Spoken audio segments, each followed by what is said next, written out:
नमस्कार बच्चों, इनके मैथ क्लासेस में आपका स्वागत है। पिछले वीडियो में हमने सर्वसमीकाएं पढ़ी थी। आज हम त्रिकोणमितीय आनुपातिक सारणी तैयार करेंगे। तो देखिए, त्रिकोणमितीय आनुपातिक सारणी तैयार करना बहुत ही आसान है। शायद मैं जानता हूँ इस तरीके का यदि हम प्रयोग करेंगे तो हमें याद रखने की आवश्यकता नहीं पड़ेगी। हम बिना याद किए ही और हमें याद हो जाएंगे। देखिए, त्रिकोणमितीय सारणी जब हम तैयार करेंगे तो हम केवल 5 कोणों पर लेंगे। 0, 30, 45, 60 और 90। 0 डिग्री, 30 डिग्री, 45 डिग्री, 60 डिग्री और 90 डिग्री। इन 5 कोणों पर हम आनुपातिक सारणी के मान ज्ञात करेंगे। देखो हम कैसे करते हैं। हम देख रहे हैं कि हमारा जो प्रारंभ है वो 0 डिग्री से होता है, तो हम 0 डिग्री से मान रखते हैं। 0, 1, 2, 3 और 4। हमने देखा कि हमने जो ये गणना कर रहे हैं इसमें 4 सबसे बड़ा है। प्रत्येक अंक के नीचे हमने 4 रखा, तो हमारे पास में 0/4, 1/4, 2/4, 3/4 और 4/4 ये मान हमको प्राप्त हुए। हम प्रत्येक मान के वर्गमूल करेंगे। तो यहां हमने सभी के लिए वर्गमूल का निशान लगा दिया। वर्गमूल करने पर हमें प्राप्त हो रहा है 0 में 4 का भाग नहीं जाता, या 0 में 4 का भाग देने पर 0 प्राप्त होता है, और 0 का वर्गमूल 0 प्राप्त होता है। यहाँ 1 का वर्गमूल 1 और 4 का वर्गमूल 2। हम देख रहे हैं कि 2 और 4 एक दूसरे को काटते हैं। कितना प्राप्त होता है? 1। 1 का वर्गमूल 1, 2 का हमें वर्गमूल प्राप्त नहीं होता, तो हम इसको √2 में ही लिख देंगे। 3 का भी वर्गमूल नहीं होता, तो √3 और 4 का वर्गमूल 2। 4 में 4 का भाग देंगे तो हमें 1 प्राप्त होता है, और 1 का वर्गमूल करेंगे तो 1 प्राप्त होगा। ये जो मान हमने प्राप्त किए हैं ये हमारे साइन थीटा के मान होंगे। हम देख रहे हैं कि हमने साइन थीटा के मान बिना याद किए और निकाल लिए। आप देखेंगे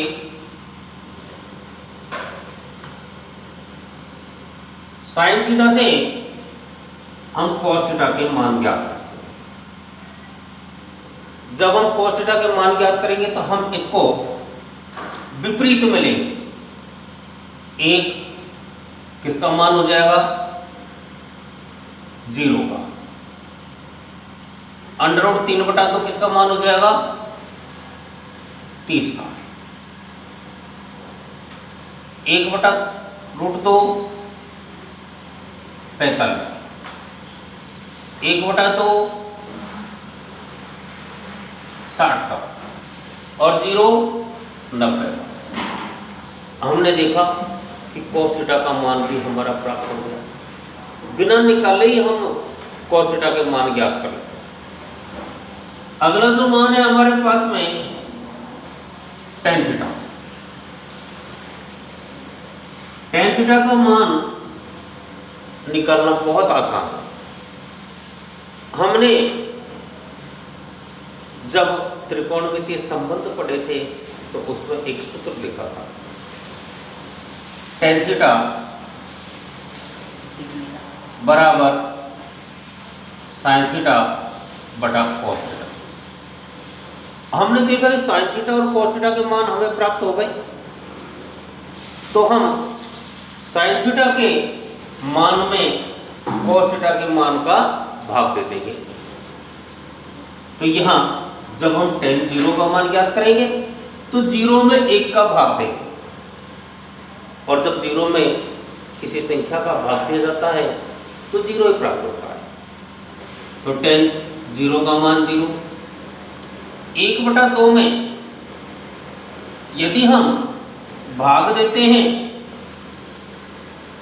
1/2 में √3/2 का भाग देते हैं तो 1/2 इंटू 2/√3, 2 से 2 खत्म, क्या बच जाएगा 1/√3। आसानी से हम ज्ञात कर सकते हैं। ऐसे ही 1/√2 में 1/√2 का भाग देंगे तो 1 प्राप्त हो जाएगा। √3/2 में 1/2 का भाग देंगे तो हमारा 2 से 2 कट जाएगा और क्या बच जाएगा √3। 0 का भाग 1 में देना है। यदि 0 का भाग किसी संख्या में दिया जाता है तो अनंत बार चला जाता है, इसलिए यहां पर हमारे पास अनंत आ गया। हमने देखा tan थीटा का मान हमें प्राप्त हो गया। अब cos थीटा का मान, cos थीटा tan थीटा का विपरीत होता है। जैसे हमने sin के मान से cos का मान ज्ञात किया था, इसी प्रकार tan थीटा से cot का मान हम ज्ञात करेंगे। तो अनंत, √3, 1, 1/√3 और 0 हमें प्राप्त हो गया। अब हम देख रहे हैं कि हमें किसका मान चाहिए, sec का। sec थीटा का मान ज्ञात करने के लिए, sec थीटा का मान जब हम ज्ञात करेंगे तो हमारे पास में संबंधों में देखा हमने कि sec थीटा बराबर 1/cos थीटा, अर्थात 1 में cos थीटा का भाग देते हैं। जब हम भाग देंगे तो cos थीटा के मानों का व्युत्क्रम हो जाएगा और हमें क्या क्या प्राप्त होगा। cos का मान 1/1 का मतलब 1, √3/2 को व्युत्क्रम करेंगे तो 2/√3, 1/√2 का करेंगे तो √2, 1/2 का करेंगे तो 2, और जब हम 0 का भाग 1 में देंगे तो अनंत बार। अब हमें cosec थीटा का मान चाहिए, तो cosec थीटा cos थीटा का व्युत्क्रम होता है। Sorry, cosec theta sin theta का व्युत्क्रम होता है। तो जैसे हमने cos से sec का मान प्राप्त किया, उसी प्रकार हम sin से cosec का मान प्राप्त करेंगे। तो 0 का भाग 1 में देंगे अनंत बार, या फिर जैसे हमने sin से cos का मान ज्ञात किया उसी प्रकार से हम इसको ले लेंगे। तो यहाँ अनंत 2, √2, 2/√3 और 1। इस प्रकार हम आसानी से इस त्रिकोणमितीय सारणी को तैयार कर सकते हैं। शायद आपके समझ में बहुत अच्छा आया होगा। एक बार फिर देख लेंगे। यहाँ त्रिकोणमितीय अनुपात ज्ञात करने के लिए हमारे पास कुछ कोण दिए 0, 30, 45, 60 और 90। हमने इनके मान ज्ञात किए थे।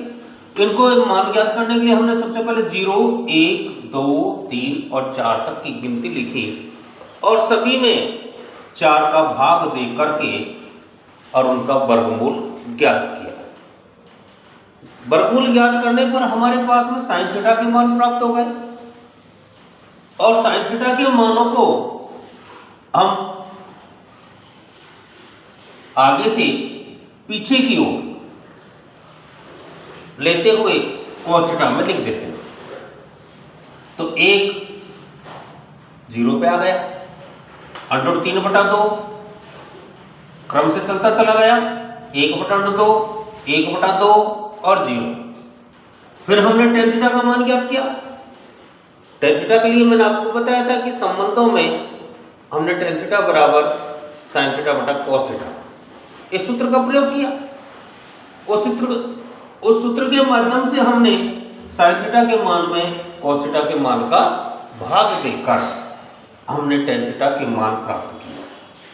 और जब tan थीटा के मान प्राप्त हो गए तो जैसे हमने sin से cos के मान प्राप्त किए थे उसी प्रकार हमने इसको फिर 90 वाला मान 0 में, 60 वाला मान 30 में, 45 के लिए क्रम से बढ़ते हुए चले गए। अब हमने देखा कि हमें sec का मान ज्ञात करना है। संबंधों में हमने देखा था कि sec थीटा बराबर 1/cos थीटा। तो हमने cos थीटा का जो है मान उसका व्युत्क्रम कर दिया। व्युत्क्रम करते ही हमारे पास ये मान प्राप्त हो गए। जब sec थीटा के मान प्राप्त हो गए तो हम आसानी से cosec थीटा के मान प्राप्त कर लेते हैं।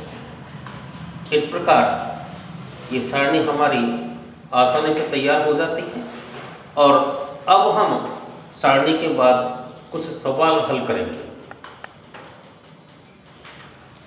हमारे चैनल से आप लोग जुड़े रहें, बहुत अच्छा है। धन्यवाद।